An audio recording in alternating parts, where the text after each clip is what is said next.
வணக்கம் மக்களே, welcome to story drops. நான் உங்கள் யாஜு. இன்னைக்கு நம்ம ஹைக்கு ஸ்டோரிஸ்ல பார்க்க போற டாபிக் என்னன்னா யமனும் மரணமும். இவை ஜனனம் குறித்து மரணம் எழுதிய கடிதாசி. எவனுக்கு என்ன நிகழ்ந்தாலும் அதற்கு காரணம் இவனோ. இவன் ஆற்றும் லீலைகளுக்கு இவன் சூடிய பெயர்தான் என் பெயர் ஆகிய மரணமோ. உண்மையில் யமனே, நான் தேவைதானா? மரணம்தான் முடிவு என்றால் எதற்கு இந்த ஜனனம்? உனக்கு வேலை தரதானா? இப்படி மரணம் யமனுக்கு ஒரு கடிதாசி போட்டதும் அதுக்கு யமன் மரணத்துக்கு பதில் சொன்னா, வாழ்வின் அர்த்தம் யாதென்று புரிந்து கொள் மரணமே. யமனாகிய நான் பிறக்கும் உயிரின் உயிரை எடுத்து அந்த ஆன்மாவை தூய்மைப்படுத்துகிறேன்.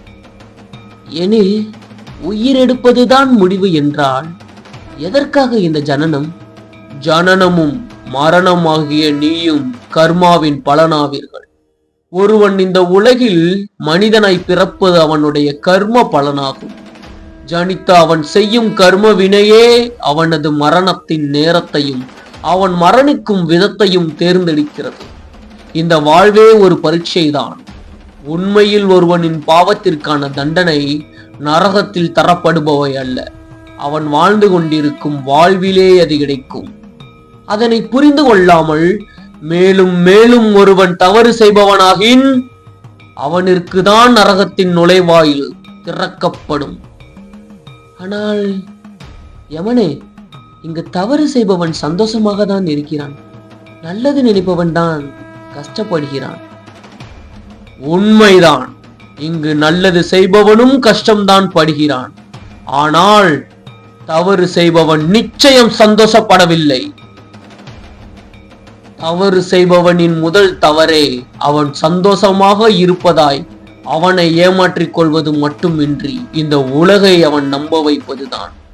ஒருவனின் வாழ்வு மிகவும் மர்மமானது. அவனுள் இருக்கும் வழி அவனுக்கு மட்டுமே புரியும்.